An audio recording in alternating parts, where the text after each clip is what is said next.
अगर अभी तक आप इसकी स्टडी पॉइंट सिलीगुड़ी को सब्सक्राइब नहीं किया है तो तुरंत सब्सक्राइब कर लीजिए। लाइक और शेयर करना बिल्कुल नहीं भूलिएगा। बेल आइकन को दबा दीजिए ताकि हर एक नई वीडियो का नोटिफिकेशन आपको मिलता रहे। तो चलिए, वेलकम टू इसकी स्टडी पॉइंट सिलीगुड़ी। आप सभी देख रहे हैं इसकी स्टडी पॉइंट सिलीगुड़ी का माध्यमिक स्पेशल, और इस वीडियो में, इस थर्ड वीडियो में फिजिकल साइंस माध्यमिक परीक्षा 2021 का ग्रुप डी जो क्वेश्चन पेपर आता है उसमें ग्रुप डी, और यह कवर करता है केमिस्ट्री वाले पोर्शन को। तो इस पर आधारित टॉपिक्स को आप देखेंगे और समझेंगे कि कौन से टॉपिक को आप स्टडीज़ करेंगे, क्योंकि चैप्टर 8 बोला गया है न्यू सिलेबस के अनुसार से, जो रिड्यूस सिलेबस है उसके अनुसार से चैप्टर 8 को पढ़ना है। किंतु चैप्टर 8 में बहुत सारे सब टॉपिक्स हैं, तो सारे टॉपिक्स को तो पढ़ना नहीं है, मतलब पूरा चैप्टर तो पढ़ना है नहीं आपको। तो चलिए बिन समय गंवाए शुरू करते हैं और देखते हैं कि कौन कौन से टॉपिक्स को आपको पढ़ना है, और सही से पढ़ना है, लिखकर प्रैक्टिस करना है, ताकि आपका कॉन्फिडेंस लेवल सही हो जाए केमिस्ट्री में। क्योंकि देखिए बहुत बच्चे ऐसे भी होते हैं जो क्वेश्चन पेपर को जब देखते हैं तो उसमें ABC या 1 2 3 इस तरह से क्वेश्चन रहता है, तो A को करते हैं, B को करते हैं, C को छोड़ देते हैं। तो ऐसा करने का कारण ही रहता है कि उनको इंटेंस स्टडी करना नहीं आता है, या फिर इंटेंस स्टडी नहीं करते हैं, जिसके कारण से उनको क्वेश्चन पेपर छोड़ना पड़ता है। तो चलिए बिन समय गंवाए हम लोग समझने की कोशिश करते हैं कि किन टॉपिक्स को देखेंगे, और आने वाले वीडियो में आपको टॉपिक वाइज इम्पॉर्टेंट जो MP 2021 में आने वाला है उन चीज़ पर हम लोग चर्चा करेंगे। तो देखिए सबसे पहला जो 8 चैप्टर का है वह है आवर्त सारणी एवं तत्वों के गुणों के आवर्त लक्षण। कहने का मतलब है periodic table and periodicity of properties of elements करके एक टॉपिक दिया गया है। इसको आपको जानना है कि आवर्त लक्षण होता क्या है, इसको पढ़ लीजिएगा। उसके बाद में मेंडलीव का आवर्त सारणी जो है, जिसमें बोला गया है तत्वों का गुण उनकी परमाणु मात्राओं का आवर्ती फलन होता है। तो इस चीज़ को आपको याद कर लेना है, पढ़ लेना है। उसके बाद में जो आधुनिक आवर्त सारणी आया, जिसमें जो परमाणु मात्रा था, एटॉमिक मास था, उसको हटा के एटॉमिक वेट कर दिया गया। इस चीज़ को आपको पढ़कर सही से याद करके रखना है, क्योंकि फंडामेंटल जो प्रॉपर्टीज़ होता है वो एटॉमिक नंबर पे डिपेंड करता है। तो इस चीज़ को लेके जो समझाया गया, फिर मोसले का प्रयोग करके जो सारणी बनाई गई या बताया गया मॉडर्न पीरियोडिक टेबल जो है, उसको आप सही से पढ़ लेना है।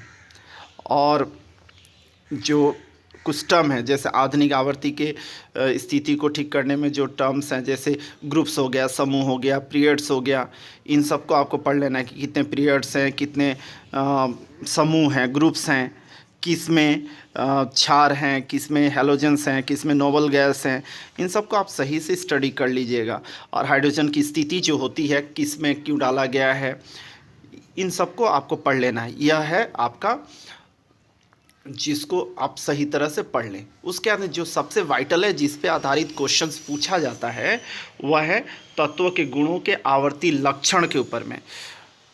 आपके पास रहेगा कुछ एलिमेंट्स और बोला जाएगा कि इनका परमाणु का आकार बताइए, या फिर आयनीकरण ऊर्जा जो होता है आयोनाइजेशन एनर्जीज जो होता है उसको बताइए, तुलना कीजिए, या इलेक्ट्रोनेगेटिविटी जो होती है, विद्युत ऋणात्मकता, या इन तत्वों के आक्सीकारक अवकारक के गुण बताइए। तो इन सब चीज़ को आपको अच्छी तरह से स्टडीज़ कर लेना है। यह इंक्लूडेड है इस बार के सिलेबस में, ठीक है। तो उसके बाद में नेक्स्ट टॉपिक जो आता है वह है आयनिक बॉन्ड और कोवैलेंट बॉन्ड। तो बॉन्डिंग जो है, तो आपके सिलेबस के अनुसार से आयनिक बॉन्डिंग और कोवैलेंट बॉन्डिंग को पढ़ना है।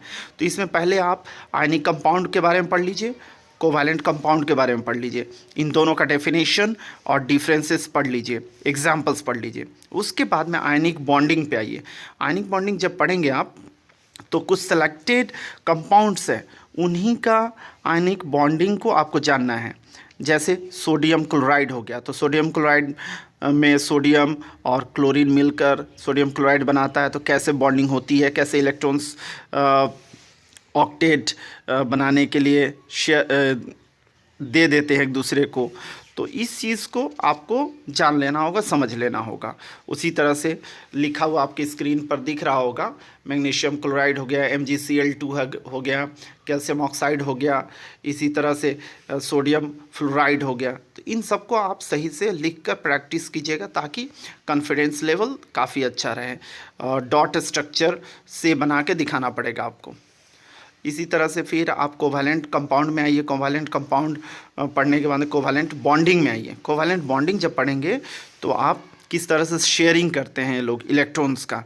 जैसे आप हाइड्रोजन ले लीजिए या फ्लोरीन ले लीजिए, नाइट्रोजन ले लीजिए, अमोनिया NH3, H2O वाटर और मीथेन CH4, इन सब को आपको जानना है। जिसमें ज़्यादा इम्पॉर्टेंट रहता है अमोनिया और जल का, जिसके बारे में पूछा जाता है कि इनका डॉट स्ट्रक्चर के द्वारा आप कोवैलेंसी को दिखाइए बोलकर।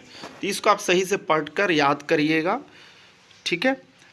नेक्स्ट जो थर्ड टॉपिक है जिसको हम लोग चर्चा करेंगे, और यही थर्ड 3 टॉपिक्स को ही आपको केमिस्ट्री के लिए तैयारी करनी है।